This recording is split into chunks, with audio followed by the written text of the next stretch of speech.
"Keep my kid's name out of your mouth." Nope, those were not the words of an internationally famous actor, and they were not spoken on the stage of an award show. Those were the words of LeBron James, four-time NBA champion, four-time NBA Finals player, and four-time NBA Most Valuable Player, spoken in anger in 2017. Now, what would have made this phenomenal player so angry? Criticism, and not to himself, to his son Bronny. You're seeing NBA players whose sons are coming up and looking like they're going to be NBA players. Well, here's the thing. You got to play the odds and the percentages. There have been a lot of great players, and all their sons are whack. Anyway, when this video came out, Lavar was dragged for days, and LeBron himself told him to keep his son's name out of his mouth. The issue dragged on for too long, and Lavar had to respond. Anytime you talk about somebody's kids, people get real touchy. Okay, that was my opinion on what I felt about it. Somebody asked me a question about that. I just didn't come out and say.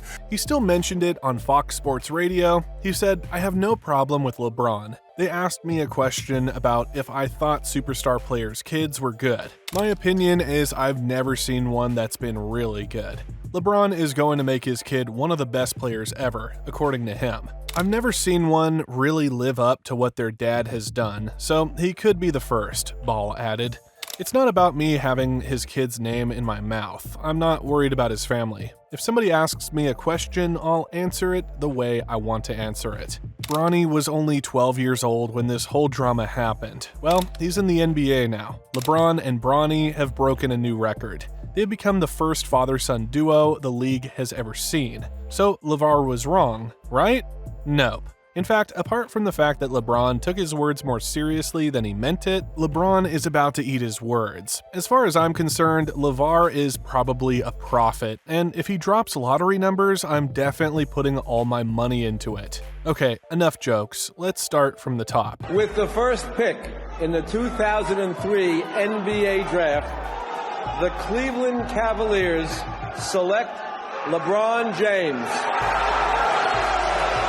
Okay, not that top. With the 55th pick in the 2024 NBA Draft, the Los Angeles Lakers select Bronny James from the University of Southern California.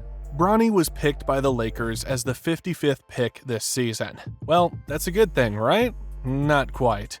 Getting picked to join the NBA used to be such a privilege, and it wasn't a privilege just anyone could attain. You had to show through raw talent, grit, and hard work that you deserve the spot. Well, it seems that might have changed. A new bar has been added. Say hello to nepotism. Now, don't get me wrong, playing with your son on the court is such a boss move. Actually, like I said, no other NBA veteran has been able to achieve this. But once the euphoria wears off, what will we have left? When LeBron finally retires and we no longer get to enjoy those rare father-son passes and celebrations, what will we be watching? This is what we will be watching. A horrible player. And Prophet Lavar had called it. So you look at, you got LeBron. It's going to be very hard for his kids because they're not going to look at him as LeBron's kids. They're going to be like, you better be just like your dad.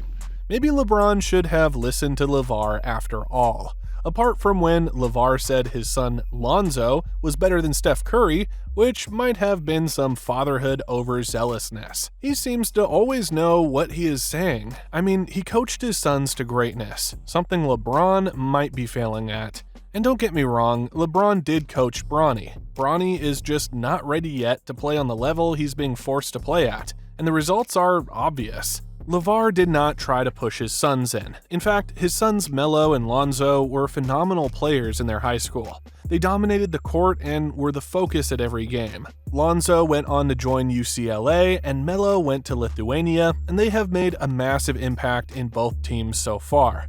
In comparison, Bronny James dropped out of college and was added to the Lakers on his father's request, after leveraging only 4 points. That is embarrassingly hilarious. And the Lakers did try to lie the obvious fact away, but they were soon called on their bluff. Bronny should not have joined the NBA when he did. He should have remained in college and improved himself, growing and learning as he grew, before joining the NBA. He should have made a name for himself outside his father's and discovered what he was good at. The only reason he is in the league right now is because his father would soon retire, and if he retired before Bronny joined, their father-son duo plan would have been ruined. So he was rushed here to participate in some unnecessary show of power. But right now, he's so terrible that he isn't even being compared to his father. He's being compared to other terrible players. The expectations and pressure on him are Mount Everest, and he's letting every single person down, including maybe his father. And this could have easily been avoided. Lavar saw this coming. Apart from the fact that he called it, he also took his own advice by not pushing his middle son into the NBA, when he didn't deserve to be there. He said honestly that his middle son will never make the NBA roster because he wasn't that good yet. Full stop. And he was right. His middle son played in the league in the preseason, but he was not good enough, so he wasn't picked to join the NBA. And his father did not try to push him in and set him up for embarrassment like LeBron did with Bronny. LeBron was too focused on his personal goals to care that his son was simply not ready to join the league. He had already told reporters that playing with his son Bronny will be his major achievement in the league. What was the greatest achievement of my life? If I'm on the same court as my son in the NBA. That's pretty cool. That will be number one in my lifetime as an NBA player. Well, good for him. He might come to regret it though. Boy, you should see the headlines. Fans of the league are disgusted at his plays. For his debut into the league, he only got 2 points. Only 2 points. He's said to hit only 1 basket per 11 attempts, and he's 0% effective at 3-point throws. How did he even make the league? Oh, yeah, that's right, nepotism. And don't get me wrong, he does have those who love him. Only his fans are mainly fans of LeBron. There are also many popular supporters. You focus so much on how bad you think Bronny's playing when he's the 56th pick. He's not the number 1 pick in the draft. You don't need to focus on the man so much like he's the number 1 pick or the number 2 pick in the draft. Gilbert in that video seems to think the media is too harsh on Bronny and that we need to focus on the first 15 picks of the NBA. But here is where Lavar was right. By being the son of LeBron, his flaws would gain more optics. His flaws would be judged more harshly too. And that is what is happening. Now, all the world can see how terrible he is. It's like Thanasis Antetokounmpo all over again. Thanasis would have gotten away with bad plays if he wasn't the Greek Freak's brother. LeBron shouldn't be asking Lavar to get his son's name out of his mouth. He should be asking for more tips and ideas. But who knows, Bronny might spin the block and grow to become one of the best players we have witnessed yet.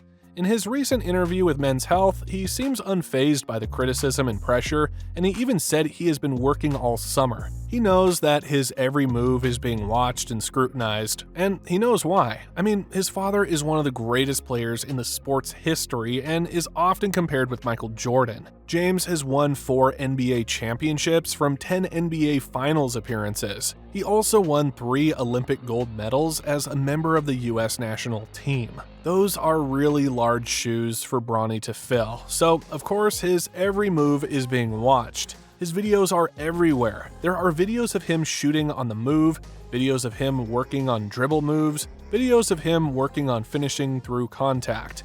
There are even some videos of Bronny doing a series of one-on-ones with rising stars Talon Horton-Tucker and Darius Garland, and holding his own, particularly on offense. He was even getting tough buckets.